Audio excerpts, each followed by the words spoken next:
Hey, good people of the world. It's me, Courtney Anderson. If you are a listener to the Sober Vibes podcast and now you're over on YouTube, welcome. Welcome, welcome, welcome. I'm very excited to get this YouTube going. Okay, stop. All right, 5, 4, 3, 2, 1. Hey, Courtney Anderson here, and I just want to share with you today my story of how I have been 13 years sober. So, my journey takes it back to August 18th of 2012, and that was my day one of sobriety, okay?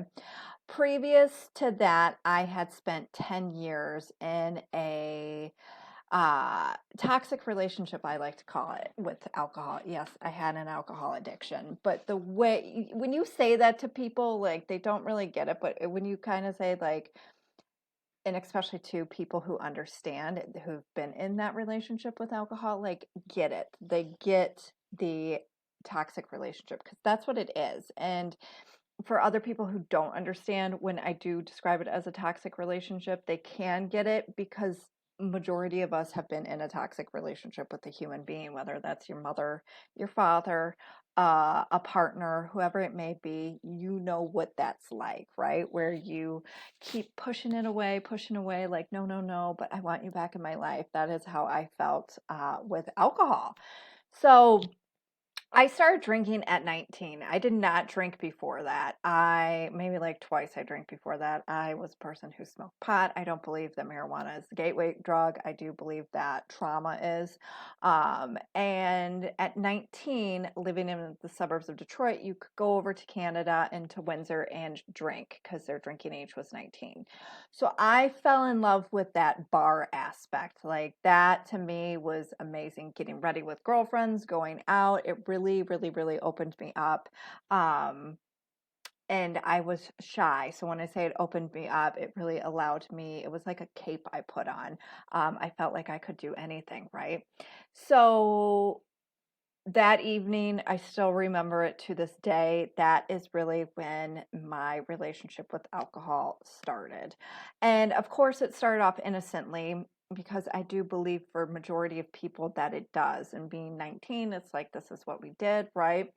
And through the years, it grew into something darker. And by 25, I knew in my gut, I had woken up one day and I just knew my gut was saying to me, like, you're going to have to quit drinking. I don't know when it's going to be, how it's going to look, but there will be a day you live without alcohol.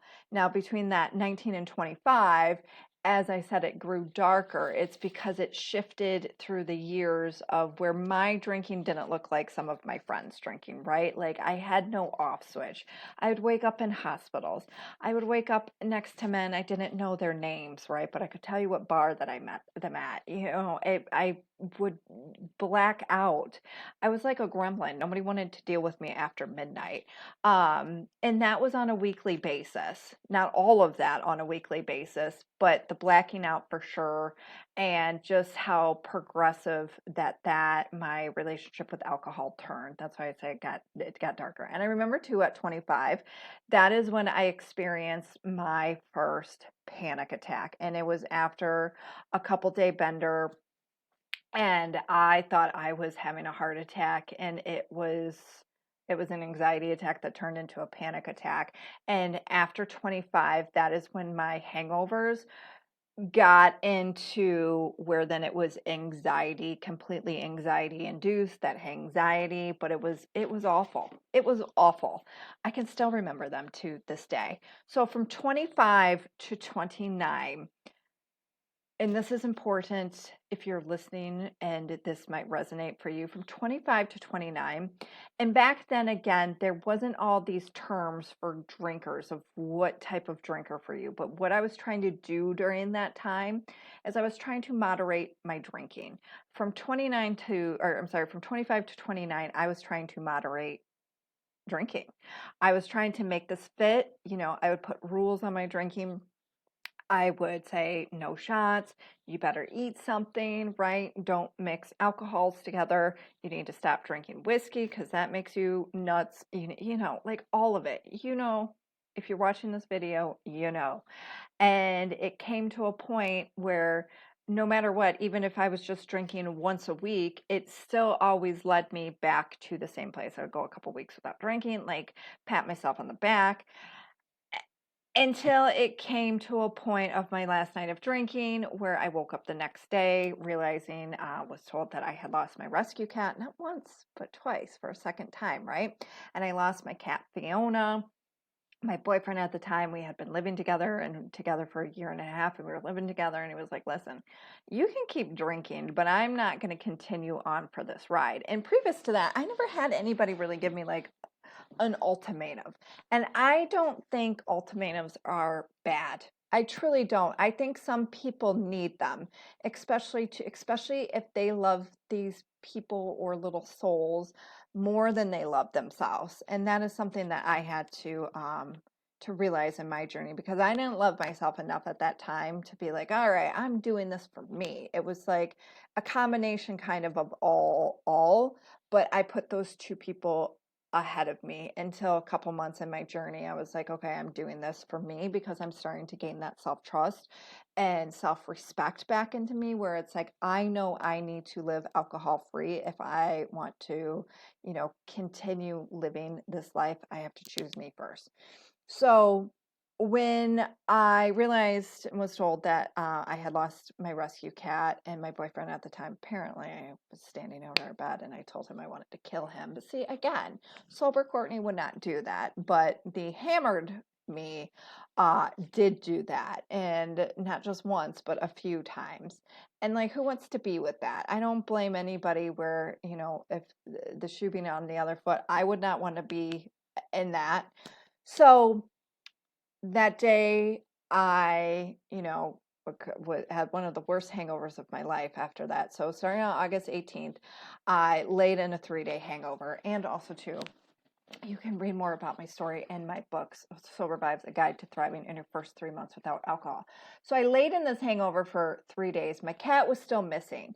And I said to the universe, I was like, if I find Fiona, I will give up drinking for good. Well, on the third day, I finally found her, and I had like my own spiritual moment in that, and found her, and I haven't looked back since of wanting to ever drink alcohol again. I haven't had a drink since August 17th was my last drinking evening. So August 18th, 2012. And that then boyfriend is my husband to this day. Fiona is still very much, with us. And we have a 4-year-old little dictator. So how I got from, day one to where I'm at in this point of 13 years sober, I have done a mixture of a lot of things. I have that first 1 to 2 years, I definitely was so much more white knuckled it. But I have done AA. I have done loads and loads and loads of therapy. Therapies I always end up going back to, and I think therapy is great for anybody. I dug really deep on year 3 of starting to do personal development, and really rebuilding me of this new way of life. And I, dug into issues that I needed to face. Like, again, things to relearn how to live. Because when you're in your active addiction too, you paying bills is a struggle. So for me, like when I got sober, I felt then like I was being more of a productive member of society.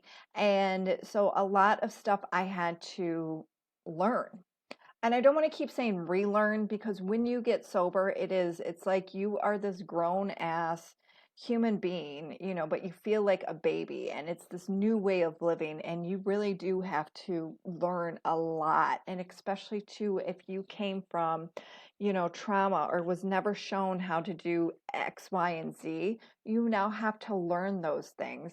So in my personal development, I had to really learn a lot about, confidence, how money, paying off debts. Like I had to learn that. I had to confidence, self-esteem and confidence was a big one for me. But in anxiety, I worked a lot about anxiety with my therapist at the time.